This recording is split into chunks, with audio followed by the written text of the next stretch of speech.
Hey, welcome back to Tuesday afternoon. Have you ever wondered how to turn plain aluminum foil and polymer clay into a giant spooky dough monster? Today, we're going to bring Doey the Dough Man from Poppy Playtime to life. Grab your safety glasses and let's get sculpting. Hi, everybody. It's Tuesday and welcome back. And today we're diving into Poppy Playtime 4 to sculpt Doey the Dough Man. To kick things off, we'll need two main supplies, original sculpting and some aluminum foil.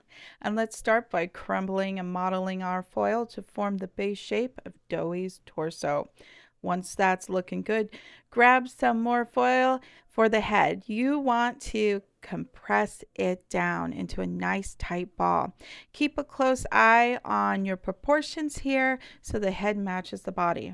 Now make sure you throw on some safety glasses. We'll need to cut some wire to build a strong armature for the neck. I'm pushing the wire right into the top of the torso, bending it into the exact curve I want the neck to follow, and then bulking it up by wrapping a little more aluminum foil around that wire.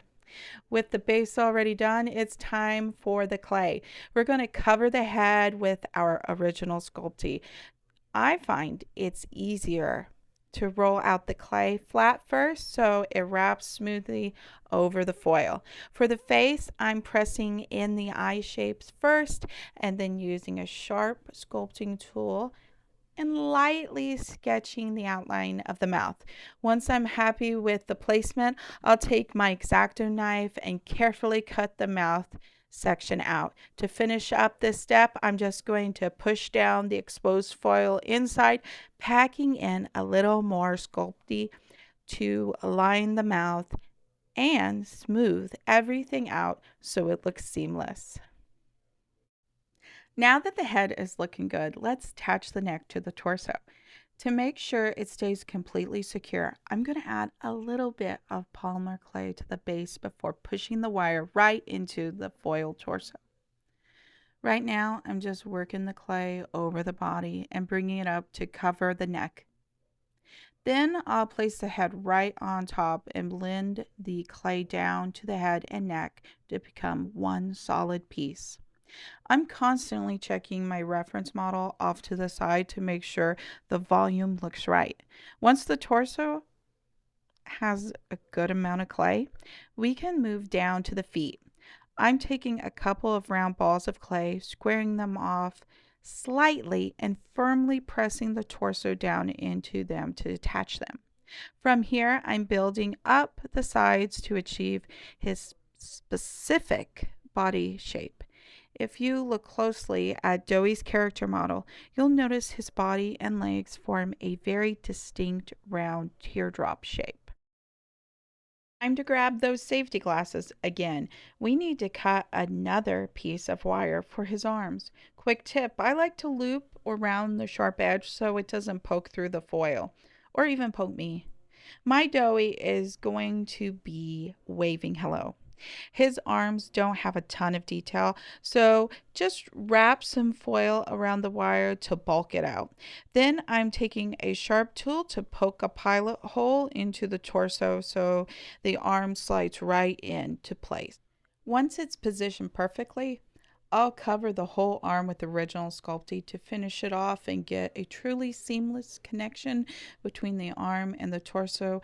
I'm just dipping my finger in a little isopropyl alcohol, which is 70%. It melts the clay just enough to leave a perfectly smooth finish. If you have any questions, please feel free to comment below. If you'd like to see a specific character, just let me know. I try to make characters that people want to see, and I was actually going to make the boy, and I saw a lot of people wanting to see Doey, so I thought, hey, let's make him. All right, time for the second arm. You know the drill, safety glasses on. Let's cut another piece of wire and bend it into the exact position we want the arm to set in. Just like the first arm, we're going to bulk it up by wrapping the wire in aluminum foil. But here's a quick tip. This time I'm actually going to cover the foil with our original Sculpting before I attach it to the body. Because of the way this arm sets, it's really tricky area to reach later. So pre-claying it makes the whole process much easier. Once the arm is completely covered, I'll press it right into the torso. Then I'll take my time smoothing out the joints, brushing on a little more of the isopropyl alcohol to ensure perfectly seamless finish. We're almost done. With the body done, let's move on to his hat. If you look closely at Doey's design, the brim has a signature little dip in it. So we definitely want to include that. I'm just rolling out a small piece of clay, flattening it, and pressing that dip in and attaching it right on the top of his head. It's nothing fancy, honestly. It reminds me of something a kid would sculpt, which I think is exactly the fun, playful vibe they were going for. For the very top of the hat, just take a round ball of clay, roll it into a cylinder, and that's it. You just pop it on the top of the brim. Here I'm just taking a crumpled piece of aluminum foil and pressing it directly into the clay on his torso. This stamps in some great texture and gives him the distressed look we're going for. Okay, I think Doey's done. You're going to want to go ahead and put him in the oven at 275 for around 28 minutes. Once he's done and cooled down, you can go ahead and start the painting process. This is the perfect time to map out the colors before you start painting.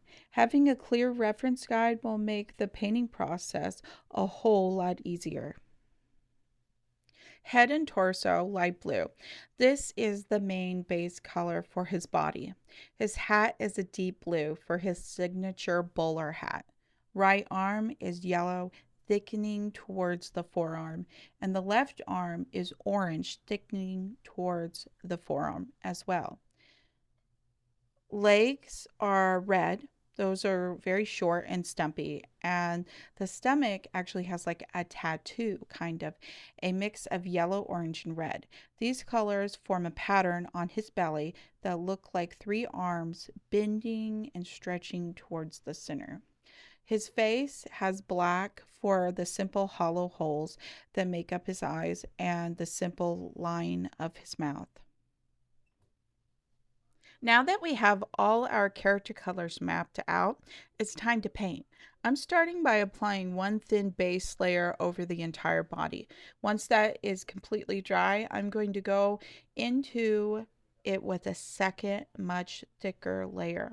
I really want Doey to have that chunky Play-Doh-like appearance. So I'm being extremely generous with the paint.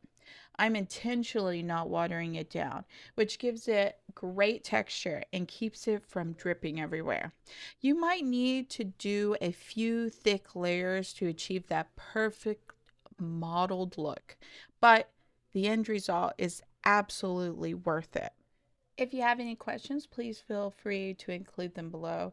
If you like my content, please like and subscribe. I really appreciate the support, and it lets me know that I'm creating the right sculptures that people want to see.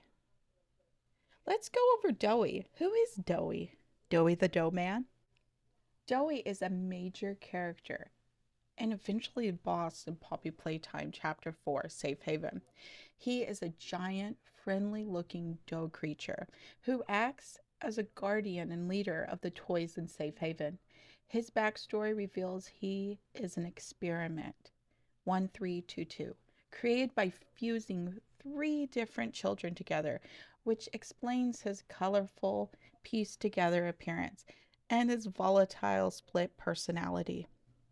So it makes sense for me to add him to my collection of sculptures. I mean, how can I have all these Poppy Playtime sculptures and not have Doey in the collection? After giving Doey plenty of time to dry, we're going to move on to the dry chalk pastel detail work. This step is what really gives him the spooky vibe. The pastel powder naturally settles into the crevices and accentuates all those little cracks that we carved out earlier. I also like to brush it heavily around his cavernous eyes and the rim of his mouth to push that creepy, scary movie aesthetic.